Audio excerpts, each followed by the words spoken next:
भारत के शहीद अमर रहे, अमर रहे। मशेटी के शहीद अमर रहे, अमर रहे। मशेटी के शहीद अमर रहे, अमर रहे।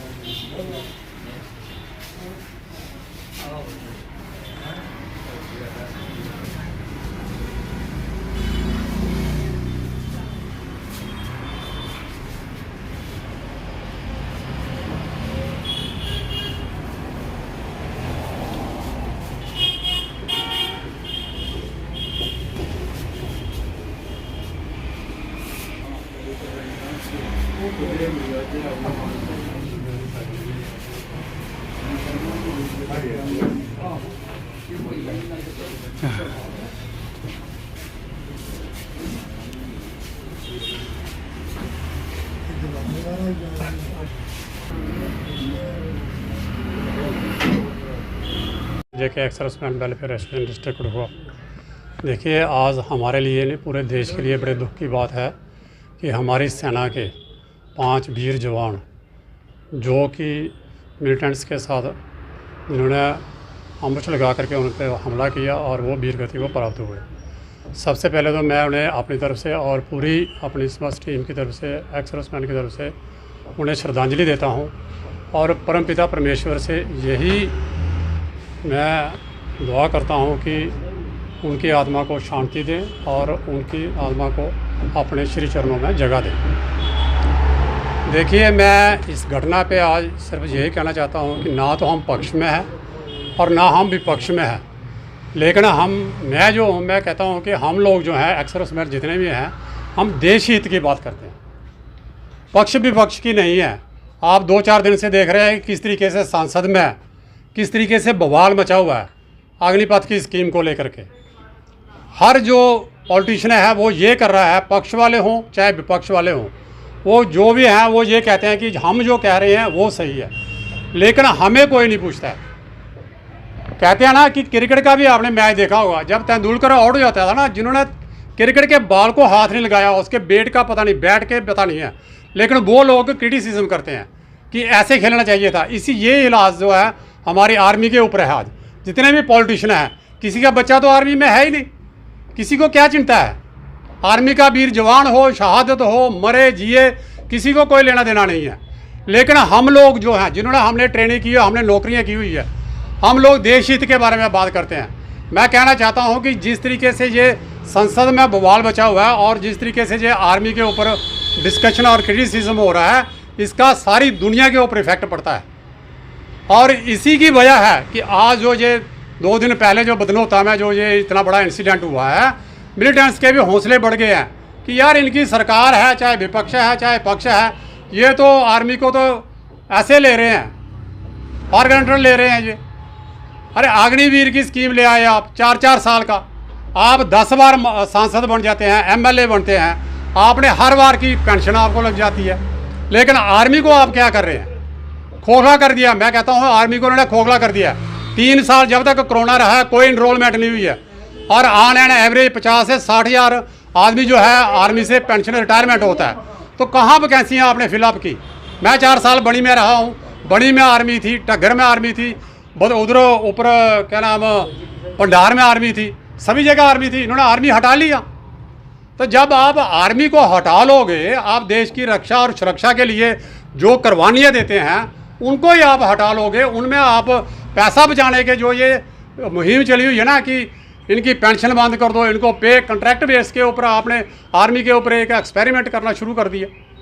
आप जेके पुलिस, अपनी स्टेट पुलिस में, किसी में, हमारी कितनी स्टेटें हैं, किसी स्टेट पुलिस में 4 साल की नौकरी नहीं है, किसी CRP में, BSF में, ITBP में, SSB में, CISF में, असम राइफल में, कितनी पैरामिलिट्री फोर्सेज हैं, किसी में 4 साल की नौकरी नहीं है। जो देश के लिए जान देते हैं, कुर्बानी देते हैं, रक्षा करते हैं, उनके लिए आपने 4 साल की नौकरी कर दी है। मैं इसका बिल्कुल घोर निंदा करता हूँ और बिल्कुल इसको कंडेम्ड करता हूँ। अग्निपथ स्कीम है जो एकदम बंद होनी चाहिए, जहाँ गवर्नमेंट इसके ऊपर बिल्कुल एक क्लियर कट अपना जो है पॉलिसी लेकर के आए। ज़्यादा ना कहते हुए मैं यही भगवान से प्रार्थना करता हूँ कि जो दिवंगत आत्मा को अपने श्री चरणों में जगह दें और इनके परिवार को इतना दुख सहने की शक्ति दें। जय हिंद, जय Bharat. Vice chairman ex-servicemen welfare association Kathua. आज हमें बड़े अफसोस के साथ बोलना पड़ रहा है कि पाकिस्तान जो है वो बार बार यही जो टेररिस्ट की एक्टिविटी है इसको बढ़ाता जा रहा है, और वो हमारे इंडिया जब भारतवर्ष का सिर्फ धैर्य देख रहा है कि वे कितनी देर तक इसको बर्दाश्त करते हैं। पहले उन्होंने रियासी में ऐसा किया, उसके बाद डोडा किश्तवाड़ में चले गए, श्रीनगर में भी चले गए, और अभी रिसेंटली जो है ये बिलावर मशीडी में वहाँ इन्होंने हमारी जो एक आर्मी की गाड़ी थी उसके ऊपर एक ग्रेनेड फेंका और लगातार फायरिंग की। हमें बड़े अफसोस के साथ बोलना पड़ता है कि जहाँ पर फायरिंग हुई है वहाँ पर कम से कम भी 50 लोगों के घर जो है नज़दीक हैं, और वो फायर करके बीच से निकल जाते हैं। इससे ज़्यादा हमारी बदकिस्मती नहीं बोलें तो हम क्या बोलें। फ़ौज जो है वो हमेशा देश के बॉर्डर के ऊपर लड़ने के लिए तैयार रहती है, पर जब वो अपनी पीछे टेरिटरी अपनी बाउंड्री के बीच में आते हैं तो वो यही इस तरीके से चलते हैं कि जहाँ पर हम सुरक्षित हैं। ये जो बटिंडी में हुआ ये एक दिन की बात नहीं है। हमारा जहाँ तक एक्सपीरियंस है एक्सेसमैन का कि इसके ऊपर वो 4-5 दिन कम से कम एम्बुश जो है वो कर रहे थे, और इस रोड के ऊपर वो लगातार एक्टिविटी देख रहे थे कि ये गाड़ी जो है कितने बजे जाती है, कब वापस आती है, और इसी का फ़ायदा उठाते हुए उन्होंने रोड के बिल्कुल नज़दीक मतलब ग्रेनेड जहाँ से फेंकते हैं वो 25 या 30 मीटर से ज़्यादा एरिया नहीं हो सकता। दूर से तो ग्रेनेड फेंक कर उसका इतना नहीं असर हो सकता, वो हवा में तकरीबन जो है वो नष्ट हो जाता है। और गाड़ी को अगर किसी ने ग्रेनेड फेंकना है तो कम से कम भी 25-30 मीटर के अंदर उसको आना पड़ेगा उनको। और साथ ही उसके फायरिंग भी की उन्होंने ज़बरदस्त। सबसे पहले उन्होंने हिट किया ड्राइवर और को ड्राइवर, जहाँ पर एक सूबेदार साहब बैठे थे और साथ में ड्राइवर था। सबसे पहले उन्होंने इन्हीं को हिट किया, और जैसे ही गाड़ी का जो स्लो हुआ, गाड़ी रुकी, उसके बाद उन्होंने लगातार फायरिंग किया। शीशे भी देखो गाड़ी के क्या हालत कर दी है। और जवानों के साथ जो है जब ग्रेनेड फटता है तो चाहे कितने भी आदमी हो, कितना भी बलवान क्यों ना हो, उसको जो है वो कैजुअल्टी के बीच में गुजरना पड़ता है।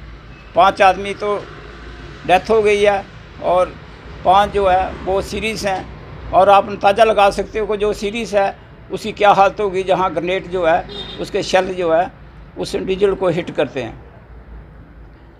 इस चीज़ को देखते हुए मैं ख़ास करके जो लोकल लोग हैं वहाँ के और JNT के कठुआ के बीच में जो मशीडी, बसोली, बनी, बिलावर, जहाँ पर जो है इतने लोग साथ में रह रहे हैं, मैं सभी लोगों को रिक्वेस्ट यही करता हूँ कि जब भी कोई ऐसी एक्टिविटी होती है तो इस समय तुरंत फ़ौज को या पुलिस को इन्फॉर्म करें और इन लोगों को जल्दी से जल्दी अरेस्ट करें कि हमें ये कोई नुकसान पहुँचाए।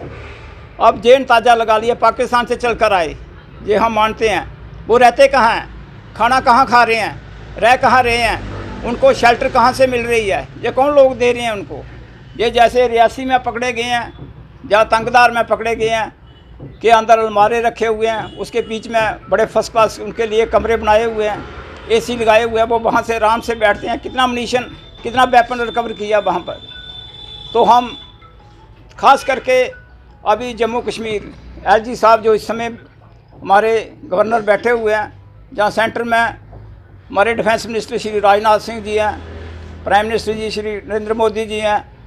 मैं अमित शाह को भी यही रिक्वेस्ट करता हूँ कि अभी धैर्य का समय ख़त्म हो गया और पाकिस्तान को ऐसा सब सिखाएं, ऐसे इसको तकरीबन स्ट्रक करें कि ये ज़िंदगी भर याद करता रहे कि हमने कहाँ हाथ डाला है और किससे हम पंगा ले रहे हैं। हम जल्दी से जल्दी इसके ऊपर एक्शन चलते हैं और ख़ास करके जो एक्सर्समैन है खास डिस्ट्रिक्ट कठुआ के, इनकी मदद ली जाए। ये हर सुविधा, हर प्रदान, हर चीज़ को उसको मदद करने के लिए तैयार हैं और जल्दी से जल्दी इस काउंटर को विफल किया जाए और जो टेररिस्ट हैं उनको हिट किया जाए।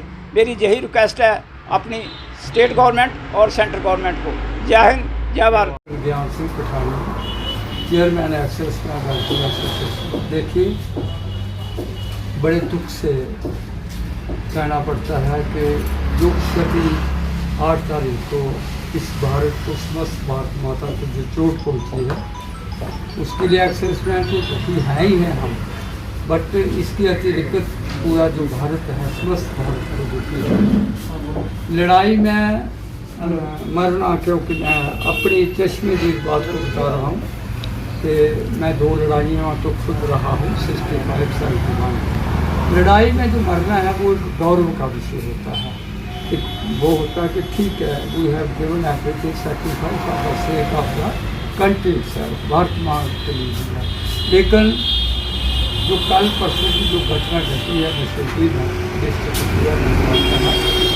हमारे जो महावीर वीर जिन्होंने इस देश की रक्षा हेतु 5 जवान जिन्होंने, उनमें एक इंक्लूडिंग एक JC रैंक के सुबह साहब, उन्होंने सैक्रिफाइस दी है और 6 जो है वो जख्मी हो गए। ये कुछ छोटी मोटी घटना नहीं है। अगर लड़ाई युद्ध में अगर ऐसा होता तो कोई बात नहीं, बर्दाश्त होता है। लेकिन सचमुच बहुत दुखी मन होता है। जिन्होंने देखा है, हमने सब कुछ देखा हुआ है, तो मैं अपनी आंखों से देखा हुआ, सामने ऐसा था। तो गवर्नमेंट को, जैसे मान लीजिए प्रधान जी ने भी यही बताया है कि जो फौज में जो कमियाँ आ रही हैं, अभी अग्नि वीर जिसको खोला गया है, क्या करेगा वो, उसकी क्या इष्टा होगी, क्या निष्ठा होगी, क्या प्रतिबद्धता होगी उसकी भारत माता के प्रति। जिसको पता है कि मेरे 6 महीने ऐसे चले गए, 3.5 साल बाकी है वो मैंने पास करना, तो वो देश के लिए क्या करेगा वो। जब वो बेचारा अच्छा होगा, शादी के काबिल होगा, उस वक्त वो व्यक्ति इस मतलब दरा के ऊपर घर में आ गया होगा।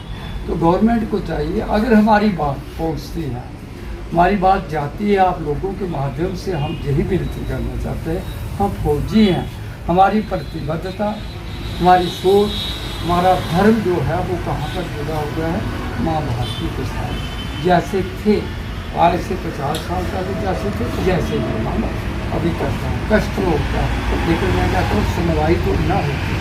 कहते हैं अपनी हम अनुभव के साथ करते हैं, हमारा तजर्बा होता है, बट हमारे तजर्बे को जहाँ पर ही दफन कर दिया जाता है, हमारा तजर्बा बाहर नहीं जाता। अतः हुआ तो है, बहुत दुख है, पूरा समस्त बहुत का शोक की जाए, ये कुछ छोटी मोटी बात नहीं है। लेकिन कुछ मैं कहता हूँ ऐसे लोग हैं, जब टीवी में सुनता हूँ कहता है तो बड़ा मन कष्ट होता है। ऐसे लोग, एक कुत्ता जो होता है वो भी अपनी अगर घर वालों की राखी करता है, प्रोटेक्ट करता है।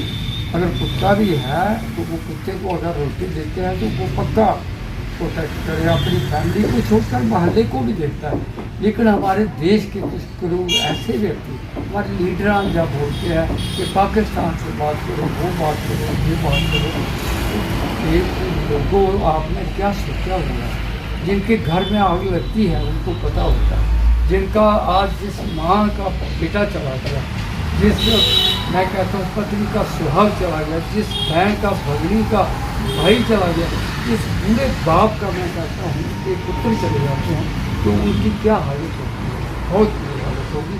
अतः मैं भगवान से यही, माँ भगवती से हमारी यही प्रार्थना रहेगी कि देश में जो हमारे लीडरान्स हैं वो इस बात को समझने का प्रयास करें कि जिसकी आग में घर को आग लगती है उस घर की क्या हालत होगी।